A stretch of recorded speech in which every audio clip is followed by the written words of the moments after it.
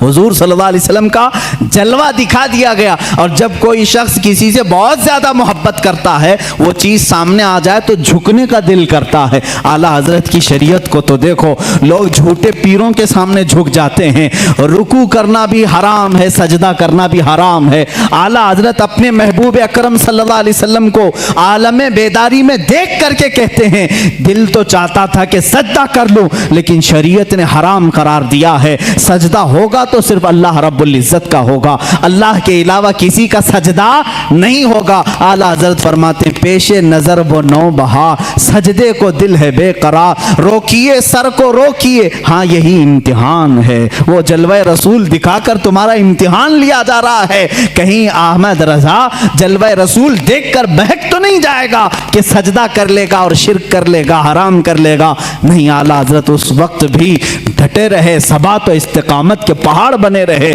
اور اس جلوہ جہاں آرا کو اپنے سینے میں معجزن کیا۔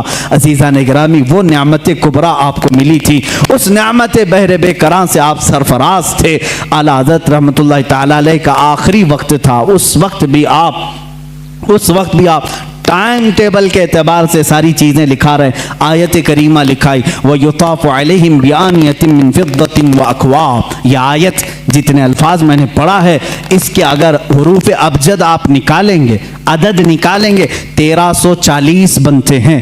اپنے بھتیجے کو نکال کر کے دیا کہ یہ میری وفات کے سال کی آیت ہے، یہ میری موت کے سال کی آیت۔ 4 مہینے پہلے اعلیٰ حضرت رحمۃ اللہ علیہ نے یہ آیت لکھائی۔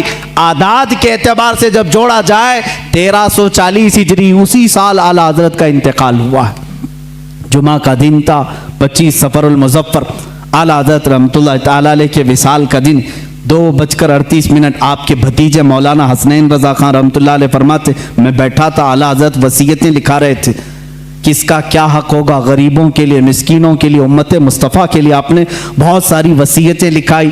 1:56 ہوئے تب پوچھا ٹائم کتنا ہوا، آپ نے کہا 1:56، 2 بجنے میں ابھی 4 منٹ باقی ہیں۔ اعلیٰ حضرت نے کہا ان کے بڑے صاحبزادے مولانا حامد رضا خان صاحب کو بلاؤ۔ وہ جب آئے، ان کو آنے میں تاخیر ہوئی تو آپ کے چھوٹے صاحبزادے مصطفیٰ رضا خان رحمۃ اللہ علیہ مفتی اعظم ہند وہ آ چکے تھے۔ اعلیٰ حضرت نے فرمایا یہ کب کی بات، 2 بج چکے تھے۔ کہا کہاں ہو، بیٹھو یاسین شریف کی تلاوت کرو اور سورہ رعد کی تلاوت کرو۔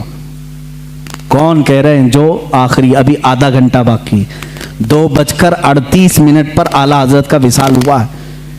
اس وقت فرما رہے ہیں سورہ یاسین شریف پڑھو، سورہ رعد پڑھو۔ مفتی اعظم ہند رحمۃ اللہ علیہ تلاوت کرنے لگے۔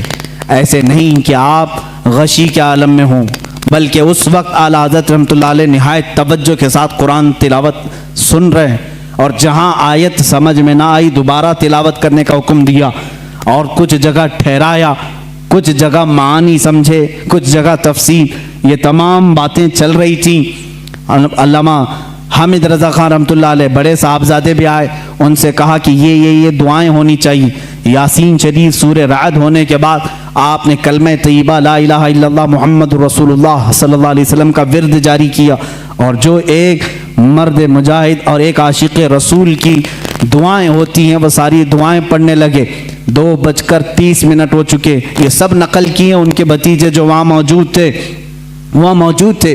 اسی اسنا میں، اسی وقت، یہ جانکنی کا وقت تھا، آپ کے شاگرد رشید مولانا امجد علی خان رحمۃ اللہ علیہ صدر الشریعہ جو بہار شریعت کے مصنف ہیں، اسی وقت میں سے کسی وقت میں آپ آئے۔ وقت اس وقت آخری چل رہا ہے، وہ آئے تو اعلیٰ حضرت نے پوچھا مولانا کس طرح سے آنا ہوا؟ کہا کہ حضور فتویٰ لکھ رہا تھا، ایک کتاب کا ریفرنس حوالہ نہیں مل رہا ہے، ڈھونڈ رہا تھا نہیں مل رہا ہے۔ اعلیٰ حضرت رحمۃ اللہ علیہ نے اسی وقت فرمایا فتاویٰ شامی جلد نمبر 6 میں فلاں لائن فلاں سطر فلاں صفحے میں موجود ہے، آپ جائیے۔ وہ کہتے ہیں میں جلدی سے اتنی بات یاد کر کے گیا، دارالفتاء میں آیا، کتابیں نکالی، فتاویٰ شامی جہاں اعلیٰ حضرت نے فرمایا 6 جلد نکالی، صفحہ نکالا، سطر نکالی، وہی وہ عبارت لکھی ہوئی تھی جو مجھے صبح سے نہیں مل رہی تھی، فتوے میں لکھتا رہا، ادھر 2:38 ہوئے، اچانک آپ کی پیشانی پر ایک نور چمکا۔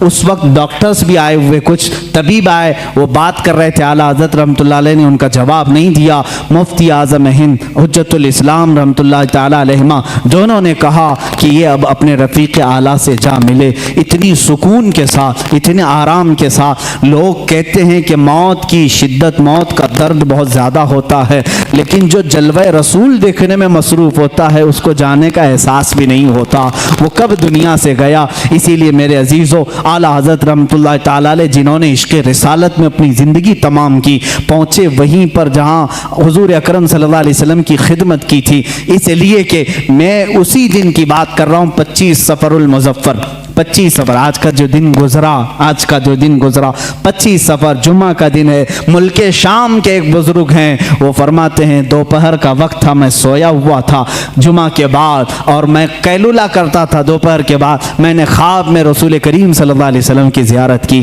میرے آقا صلی اللہ تعالیٰ علیہ وسلم کو میں نے دیکھا اپنے روضہ اطہر کے باہر صحابہ کے ساتھ جھرمٹ میں کھڑے ہیں اور کسی کا انتظار فرما رہے ہیں۔ یہ شام کے رہنے والے بزرگ فرماتے ہیں میں نے آقا نامدار صلی اللہ علیہ وسلم کی بارگاہ میں 10 مرتبہ عرض کیا، آقا کسی کا انتظار ہو رہا ہے؟ آقا کونین صلی اللہ علیہ وسلم نے فرمایا ہاں، میرا ایک عاشق احمد رضا ہندوستان سے آ رہا ہے، ہم اس کے انتظار میں ہیں۔ اللہ اللہ، وہ شامی بزرگ کہتے ہیں میں نے پہلی مرتبہ یہ نام سنا۔ کہاں سے؟ بارگاہ رسالت معاف سے سنا۔ وہ جانتے نہیں تھے اعلیٰ حضرت کو، کہا میں نے تاریخ نوٹ کر لی، ٹائم نوٹ کر لیا، اور ملک شام سے سفر کر کے ہندوستان آئے۔ ان کو یہ بھی معلوم نہیں تھا کہ کہاں رہتے ہیں۔ وہ دلی پہنچے، اور دلی پہنچے ایسے صاحب کے پاس جو اعلیٰ حضرت کے دشمن تھے، انہی کے پاس گئے، اور جا کر کے انہوں نے اپنی، وہ ظاہر سی بات ہے عرب کے تھے، شامی بزرگ تھے، جن سے ان کی ملاقات ہوئی ان کے پاس پہلے ہی انہوں نے ذکر کیا ہندوستان میں احمد رضا خان نام کے کوئی مولانا ہیں، کوئی بڑے عاشق رسول ہیں۔ انہوں نے منہ بسورا اور کہا ہاں یہاں سے تھوڑی دور بریلی میں ہے، ایک مولانا رہتے تھے، ہم نے بھی سنا ہے۔ انہوں نے اتنا پتہ بتایا، وہ ان کو چھوڑ کر نکلا ہے، بریلی پہنچے۔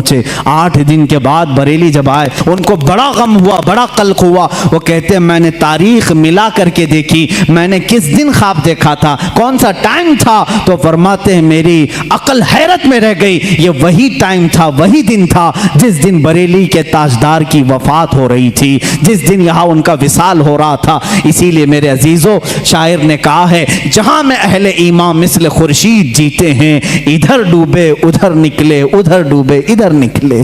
یہ ایک خورشید علم بریلی میں اگر ڈوبتا ہے تو مدینے میں چمکتا ہے، مدینے میں اگر ڈوبتا ہے تو بریلی میں چمکتا ہے۔ اہل علم کی یہ مثال ہے۔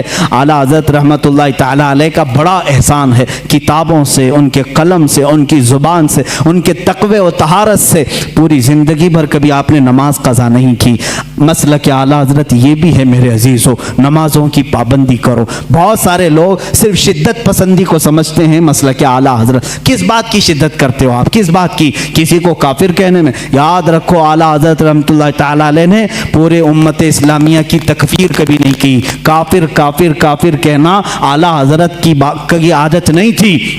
حساب الحرمین کو لے کر بعض لوگ واویلا مچاتے ہیں کہ انہوں نے ان کو کافر کہا، ان کو کافر کہا۔ یہ جھوٹے ہیں، میں چیلنج کرتا ہوں لا کر کے دکھائیں کتنوں کو کافر کہا ہے۔ اعلیٰ حضرت نے تو علماء حرمین سے فتویٰ منگوایا تھا کہ یہاں ایسی ایسی گستاخیاں ہو رہی ہیں، آپ کیا کہتے ہیں؟ وہ چاہتے تو خود مفتی سے فتویٰ دیتے، لیکن حرمین کے علماء سے فتویٰ منگوایا۔ ان کا فتویٰ آیا کہ ایسے جملے کہنے والے ہندوستان کے جو بھی مولوی ہیں وہ دائرہ اسلام سے خارج ہو چکے ہیں، اور جو ان کے کفر میں شک کرے گا وہ بھی کافر ہو جائے گا۔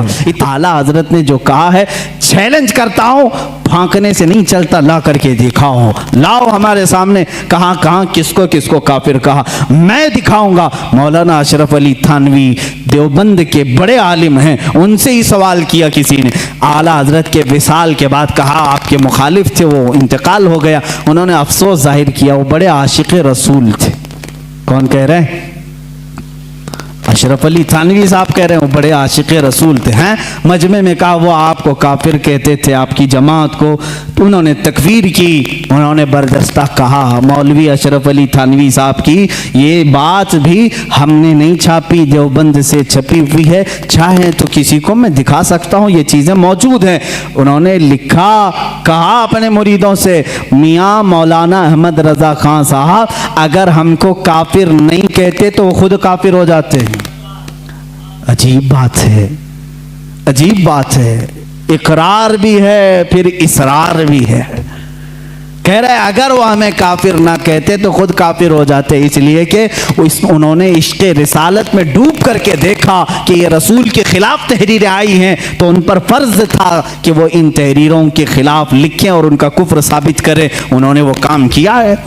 یہ دغلے لوگ ہوتے ہیں، ادھر بھی بولتے ہیں ادھر بھی بولتے ہیں، جب آپ کو معلوم ہے تو توبہ کر لیتے بیچارے، سارا معاملہ ہی ختم ہو جاتا۔ اور پھر یہ بحث بہت لمبی ہو جائے گی، میں دوسرے دیگر مکاتب فکر کے علماء کی باتیں اگر بتاؤں، دیگر علماء جو اہل حدیث کے علماء ہیں، دیوبند کے علماء ہیں، غیر مقلدین کے علماء ہیں، انہوں نے بھی لکھا ہے کہ اعلیٰ حضرت امام احمد رضا خان رحمۃ اللہ تعالی علیہ کا کوئی ثانی نہیں تھا، علم میں ان کا کوئی ثانی نہیں۔ ہمارے علماء کی بات چھوڑیں، میں دیگر مکاتب فکر کے علماء کی بات کر رہا ہوں، مولانا ابو العلا مودودی، مولانا ابو الحسن ندوی اور دیگر لوگوں کے ساتھ ساتھ شاعر مشرق علامہ اقبال نے بھی کہا ہے، اقبال کا ترانہ بڑے زور و شور سے گاتے ہو، انہوں نے کیا لکھا ہے؟ کہتے ہیں اگر امام اعظم ابو حنیفہ اپنے زمانے میں احمد رضا خان صاحب کو دیکھ لیتے تو اپنے خاص شاگردوں میں رکھ لیتے ہیں، اور کہا کہ اس زمانے کے وہ ثانی امام اعظم ابو حنیفہ ہیں۔ ہم نہیں کہہ رہے ہیں، یہ شاعر مشرق علامہ اقبال کہہ رہے ہیں۔ انہوں نے کہا اسی لیے اپنے تو اپنے ہیں، سارے لوگوں نے ان کے علم کا لوہا مانا ہے، آج جس کو تکلیف ہے تو تکلیف ہونے دو، سب ان سے جلنے والوں کے گل ہو گئے چراغ، احمد رضا کی شمع فروزاں ہے آج بھی۔ بارگاہ رسول صلی اللہ تعالیٰ علیہ وسلم میں اعلیٰ حضرت رضی اللہ تعالیٰ عنہ کی نعتیں تلاوت کرو، پڑھو، تمہارا عشق بڑھے گا، محبت رسول میں اضافہ ہوگا۔ دیکھو انہوں نے ہمارا مقصد زندگی بھی ہمیں بتایا ہے، رسول کریم صلی اللہ علیہ وسلم کی بارگاہ میں کیسے فدا ہونا چاہیے، یہ بھی انہوں نے اپنے نعتیہ دیوان میں بتایا ہے۔ زمین و زمان تمہارے لیے، مکین و مکان تمہارے لیے، یہ نعت پاک میں ہر چیز کو انہوں نے کائنات کی گھیر کر کے رکھا، اور پھر یہ کہا یا رسول اللہ سب تمہارے لیے ہے۔ یہی ایک مومن کی مکہ مقصد زندگی ہونا چاہیے۔ اعلیٰ حضرت نے ہمیں یہ سکھایا ہے، دہن میں زبان تمہارے لیے، بدن میں ہے جان تمہارے لیے، ہم آئے یہاں تمہارے لیے، اٹھے بھی وہاں۔ اعلیٰ حضرت نے ہمیں یہ سکھایا ہے، امتی ہوتا ہے رسول کے لیے، میرے آقا کے لیے جینا سیکھو، جینا میں چمن، چمن میں سمن، سمن میں پھبن، پھبن میں دلہن، سزائے مہن پہ ایسے منن، یہ امن و امان تمہارے لیے۔ قیامت کا نقشہ پیش کرتے ہوئے بھی اعلیٰ حضرت نے اپنے رسول پاک صلی اللہ علیہ وسلم کی بڑائی یوں ظاہر کی ہے، فرماتے ہیں خلیل و نجی، مسیح و صفی، سبھی سے کہیں نہ بنی۔ خلیل و نجی، مسیح و صفی، سبھی سے کہیں نہ بنی، یہ بے خبری کی خلق پھری کہاں سے کہاں تمہارے لیے، اشارے سے چاند چیر دیا، چھپے ہوئے خور کو پھیر دیا، گئے ہوئے دن کو عصر کیا، یہ تاب و تماں تمہارے لیے۔ یا رسول اللہ صبا وہ چلے کہ باغ پھلے، وہ پھول کھلے کہ دن ہوں بھلے، لوا کے تلے ثنا میں کھلے، رضا کی زبان تمہارے لیے۔ زندگی کو شروع کیا زمین و زمان سے، اور ختم کر رہے ہیں اپنے آخری شعر میں لوا کے تلے۔ لوا کہتے ہیں وہ جھنڈا جو اللہ تعالیٰ اپنے حبیب کو قیامت کے دن عطا کرے گا، جس کو لواء الحمد کہتے ہیں۔ اللہ تعالیٰ اس دن حضور کو یہ جھنڈا عطا کرے گا، اور خوش نصیب مسلمان اس جھنڈے کے تلے جمع بھی ہوں گے۔ میرے آقا اپنے امتیوں کو اس جھنڈے تلے جمع کریں گے جو ان کی محبت میں جیتے مرتے تھے۔ اعلیٰ حضرت فرماتے ہیں لوا کے تلے، اس جھنڈے کے تلے بھی یا رسول اللہ ثنا میں کھلے، رضا کی زبان تمہارے لیے۔ یہ زندگی کا مقصد ہونا چاہیے۔ اخیر میں ان نعتیہ اشعار سے اپنی گفتگو کو ختم کرتا ہوں۔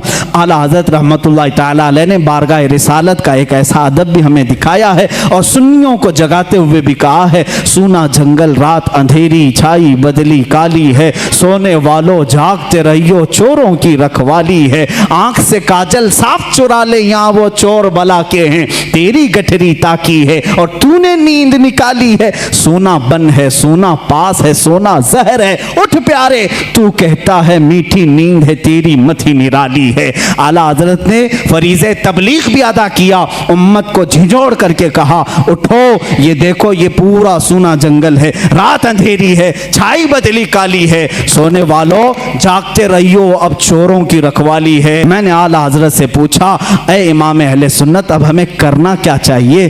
اس دنیا کو دیکھا یہ مردار ہے، جائیں تو کہاں جائیں؟ اعلیٰ حضرت کی روح نے جواب دیا پھر کے گلی گلی تباہ ٹھوکریں سب کی کھائی کیوں، دل کو جو عقل دے خدا تیری گلی سے جائے کیوں، آؤ بارگاہ رسالت معاب میں اور یہاں عرض کرو جان ہے عشق مصطفیٰ روز فزوں کرے خدا، جس کو ہو درد کا مزہ ناز دوا اٹھائے کیوں، اپنے نبی سے عرض کر لینا دنیا دیکھی ہوگی تم نے، آؤ بارگاہ رسالت میں یوں کہہ دو میرے آقا جواد ہیں کریم ہیں رحیم ہیں، وہ عطا کرنے پر آتے ہیں تو خوب عطا کرتے ہیں، مانگیں گے مانگے جائیں گے منہ مانگی پائیں گے، سرکار میں نہ لا ہے نہ حاجت اگر کی ہے، بس اتنا عرض کرو آقا کی بارگاہ میں سرکار ہم کمینوں میں طرز ادب کہاں، ہم کو تو بس تمیز یہی بھیک بھر کی ہے، آقا سے یوں عرض کرو یا رسول اللہ تیرے ٹکڑوں پہ پلیں غیر کی ٹھوکر پہ نہ ڈال، جھڑکیاں کھائیں کہاں چھوڑ کے صدقہ تیرا، تو جو چاہے تو میل میرے دل کے دھلے،